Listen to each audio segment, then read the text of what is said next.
ಅಧಿಕಾರಿಗಳನ್ನ ಪಾಪ ಯೂಸ್ ಮಾಡ್ತಿದ್ದೀರಿ. ಈ ಅಮಾಯಕ ಇಲ್ಲಿ ನೋಡಿ, ಇಲ್ಲಿ ಯಾವುದೋ ಒಂದು ಹಣ್ಣಿನ ಅಂಗಡಿ ಇಟ್ಕೊಂಡು ಇಂಥ ಒಂದು ದೇವರು ಕೊಟ್ಟಿರ್ತಕ್ಕಂಥ ಒಂದು ಇದರಲ್ಲಿ ಕಷ್ಟಪಟ್ಟು ಗೌರವಯುತವಾಗಿ ಬದುಕ್ತಕ್ಕಂಥ ಇಂಥ ಒಬ್ಬ ವ್ಯಕ್ತಿಗೆ ರೋಡಲ್ಲಿ ಸಣ್ಣ ಮಗುಗಣ್ಣ ಕಾಣ್ತಾವ, ಇಲ್ಲಿ 19 ವರ್ಷ ಪಾಪ ಕಷ್ಟಪಟ್ಟು ಹಣ್ಣಿನ ವ್ಯಾಪಾರ ಮಾಡ್ಕೊಂಡು ಜೀವನ ಮಾಡ್ತಕ್ಕಂಥ ಅವ್ರ ಹಣ್ಣಿನ ಅಂಗಡಿ ಒಳಗೆ ನುಗ್ಗಿ ಈ ಪರಿಸ್ಥಿತಿ ತಂದಿಟ್ಟಿದಾರಲ್ಲ, ಇದಕ್ಕೆ ಯಾರು ಹೊಣೆ? ಪರಮೇಶ್ವರ್ ಅವರೇ, ಇಲ್ಲಿ ನೀವೇ ಹೇಳ್ತಾ ಇದ್ರಿ ನಿಮ್ಮ ಅಧಿಕಾರಿಗಳು ಕೋಮು ಗಲಿಯನ್ನು ಉಂಟು ಮಾಡುವ ಉದ್ದೇಶದಿಂದ ಅಂತ ಹೇಳ್ತೀರಿ. ಇಲ್ಲಿ ಹೇಳ್ತಾರೆ ನಿಮ್ಮ ಅಧಿಕಾರಿಗಳು ಮತ್ತೆ ನಮ್ಮನ್ನ ಕೊಲೆ ಮಾಡಕ್ಕೆ ಬಂದ್ಬಿಟ್ಟಿದ್ರು ಅಂತ ಹೇಳ್ತಾರೆ. ಇಲ್ಲಿ ಪೊಲೀಸ್ ಅಧಿಕಾರಿಗಳು ಪೊಲೀಸ್ ಅಧಿಕಾರಿಗಳನ್ನೇ ಕೊಲೆ ಮಾಡ್ಲಿಕ್ಕೆ ಬಂದಿದ್ರು ಅಂತಕ್ಕಂಥ ಕಂಪ್ಲೇಂಟ್ ಅಲ್ಲಿ ಸೇರಿಸ್ಕೊಂಡವ್ರು. ಇಲ್ಲಿ ಇದನ್ನ ಬಹಳ ಸಣ್ಣ ಮಟ್ಟದಲ್ಲಿ ತಗೋತೀರಾ? ಮುಖ್ಯಮಂತ್ರಿಗೂ ಕೇಳಲಿಕ್ಕೆ ಬಯಸ್ತೀನಿ, ಏನು ಆಡಳಿತ ಅಂತ ಕರೀತೀರಾ ನೀವು? ಇದು ಪೊಲೀಸ್ ಅಧಿಕಾರಿಗಳನ್ನ ಕೊಲೆ ಮಾಡ್ಲಿಕ್ಕೆ ಸಂಚು ಮಾಡ್ಕೊಂಡ್ರು ಅಂತ ಹೇಳಿ ನೀವು ಸೇರಿಸಿದಿರಲ್ಲ ಇಲ್ಲಿ. ಈಗ ಪೊಲೀಸ್ ಅಧಿಕಾರಿಗಳಿಗೆ ನೀವು ರಕ್ಷಣೆ ಕೊಡಕ್ಕಾಗಿದ್ರೆ ನಿಮ್ಮ ಇಂಥ ದರಿದ್ರ ಸರ್ಕಾರ,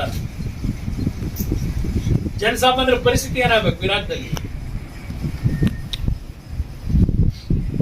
ಒಬ್ಬರು ಹೇಳ್ತಾರೆ 1.5 ಕೋಟಿ ಬಟ್ಟೆ ಸುಟ್ಟೋಗಿದೆ ಅಂಗಡಿದು ಅಂತಾರೆ. ಸಣ್ಣ ಪುಟ್ಟ ಜೀವನ ಮಾಡೋರು 3 ಲಕ್ಷ 4 ಲಕ್ಷ ಬಂಡವಾಳ ಹಾಕೊಂಡವ್ರು. ಈಗ ಅದೆಲ್ಲ ಸುಟ್ಟು ಭಸ್ಮ ಆಗಿದೆಯಲ್ಲ, ಆ ಕುಟುಂಬಗಳ ಬದುಕೇನಾಗಬೇಕು? ಇದರ ಮೇಲೆ ನಿಮ್ಮ ರಾಜಕೀಯ ನಡೆಸಬೇಕಾ ಇಲ್ಲಿ ನೀವು? ಹೊರಗಡೆ ಅಲ್ಲಿ ಎಷ್ಟರ ಮಟ್ಟಿಗೆ ನೀವು ಪೊಲೀಸನ್ನ ಈ ಒಂದು ಮೆರವಣಿಗೆ ಸಂದರ್ಭದಲ್ಲಿ ರಕ್ಷಣೆಗೆ ಸಿದ್ಧ ಮಾಡ್ಕೊಂಡಿದ್ರಿ? ನಾನು 2 ಸಮಾಜಗಳಿಗೆ ದೋಷ ಕೊಡಲ್ಲ. ಇಲ್ಲಿ ಆ ಸಮಾಜಗಳ ನಡುವೆ ಕಂದಕ ಉಂಟು ಮಾಡ್ತಾ ಇದ್ದೀರಲ್ಲ, ಒಂದು ರಾಜಕೀಯದ ಒಂದು ಜವನುವಂತ ಪದ ಬಳಸೋದು ಬೇಡ. ನಾವು ಕೇಂದ್ರದ ಮಂತ್ರಿ ಇದ್ದೀರಿ. ಅನಾನುಕೂಲ ಪ್ರಶ್ನೆ ಸರ್ಕಾರದ ಬೇಕಿಲ್ಲ. ಈಗ ಇಲ್ಲ ಪಕ್ಷಗಳದ ಅನುಕೂಲ ಅನಾನುಕೂಲ ಬೇಕಿಲ್ಲ. ನನಗೆ ಬೇಕಾಗಿದೆ, ನಾನು ಬದುಕ್ತಾ ಇದ್ರಲ್ಲ, ತನಿಖೆ ಆಗ್ಲಿ, ಏನೇನು ಸತ್ಯ ಹೊರ ಬರ್ಲಿ. ಯಾವ ತನಿಖೆ ಮಾಡ್ತಾರೆ ಇವರು? SIT ತನಿಖೆ ನೋಡಿಲ್ವ ನಾನು? ಯಾವ್ದ ನಿಮ್ಮ ವಾಲ್ಮೀಕಿ ಅಭಿವೃದ್ಧಿ ನಿಗಮದ್ದು SIT ತನಿಖೆ? ಬಹುಶಃ ರಾಜ್ಯದಲ್ಲಿ ಮೊದಲು ಹೇಳಿದವನು SIT ಅಂತಕ್ಕಂಥದ್ದು ಸಿದ್ದರಾಮಯ್ಯ ಶಿವಕುಮಾರ್ ಇನ್ವೆಸ್ಟಿಗೇಷನ್ ಟೀಮ್ ಅಂತ ಹೇಳಿ ಪ್ರಥಮವಾಗಿ ಹೇಳಿದವನು ನಾನೇ. SIT ಅಂದ್ರೆ ಈ ರಾಜ್ಯದಲ್ಲಿ ಯಾವ ರೀತಿ SIT ನಡೀತಿದೆ ಗೊತ್ತಿದೆ ನನಗೆ. ಇಲ್ಲಿ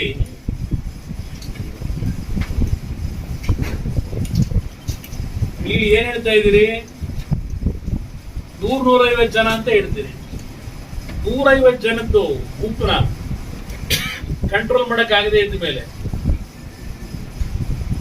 ಯಾವ ಆಡಳಿತ ನಡೆಸ್ತಾ ಇದ್ದೀರಿ ನೀವು?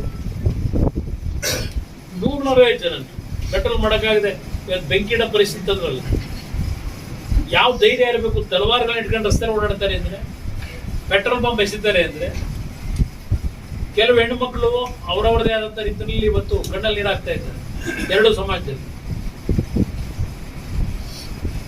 ಇದಕ್ಕೆ ನೀವು ಆಡಳಿತ ನಡೆಸಬೇಕಾ? ಇದಕ್ಕೆ ನಿಮ್ಗೆ 136 ಸೀಟ್ ಕೊಟ್ಟವ್ರ ಈ ಕೆಲಸ ಮಾಡಿ ಅಂತೇಳಿ.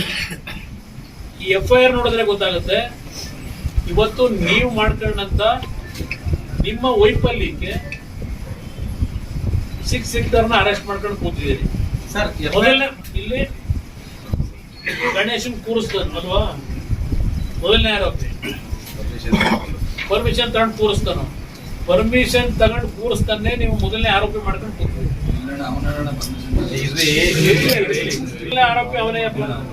ಅದಕ್ಕೆ ಹೇಳ್ತಾ ಇದ್ದೀನಿ, ನನಗೆ ಕಿರಣ್ ಅಂತ ಯಾರೋ ಕೊಟ್ಟಿರ್ಬೇಕಲ್ಲ. ಇದು ಯಾತಕ್ಕೆ ನಾನು ಹೇಳ್ತಾ ಇದ್ದೀನಿ ಅಂದ್ರೆ, ಇಲ್ಲಿ ನಾನು ಇವತ್ತು ಬಂದಂಥದ್ದು ರಾಜಕೀಯ ಮಾಡ್ಲಿಕ್ಕಲ್ಲ.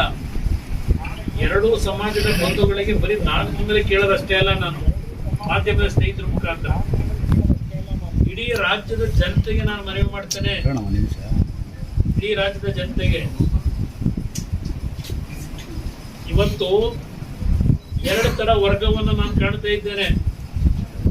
ಕೇಂದ್ರದಲ್ಲಿ ಮಂತ್ರಿ ಆಗಿದ್ದೇನೆ.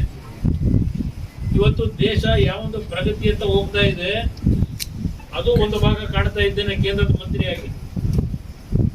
ಇನ್ನೊಂದು ವರ್ಗ ಪ್ರತಿದಿನದ ಜೀವನಕ್ಕೆ ಯಾವೊಂದು ಶ್ರಮ ಆಗ್ತಾ ಇದ್ದಾರೆ ಆ ವರ್ಗವನ್ನು ನೋಡ್ತಾ ಇದ್ದೇನೆ. ಈ ಹಿನ್ನೆಲೆಯಲ್ಲಿ ಮನವಿ ಮಾಡಲು ನಾನು ಇಡೀ ರಾಜ್ಯದ ನನ್ನ ಜನತೆಗೆ, ದಯವಿಟ್ಟು ಇಂಥ ಒಂದು ಕೋಮ ಸಂಘರ್ಷಗಳು ಅಂತಕ್ಕಂಥದ್ದು ಎರಡು ಗುಂಪುಗಳ ನಡುವೆ, ಏನೋ ಒಂದು ಎರಡು ಸಮಾಜಗಳ ನಡುವೆ ಇವತ್ತೊಂದು ಕಂದಕ ಸೃಷ್ಟಿ ಮಾಡ್ತಾ ಇದ್ದಾರೆ.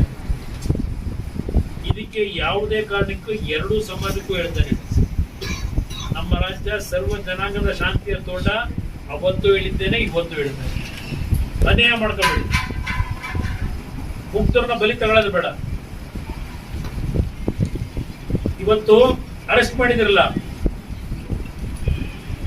54 ಜನ ಇವತ್ತು ಅರೆಸ್ಟ್ ಮಾಡಿ ಜೈಲಿಗೆ ಕಳಿಸಿದ್ರಿ. ಎಷ್ಟು ದಿವಸ ಆಗ್ಬೋದು ಇನ್ನು ಅವ್ರು ಹೊರಗೆ ಬರೋದೀಗ?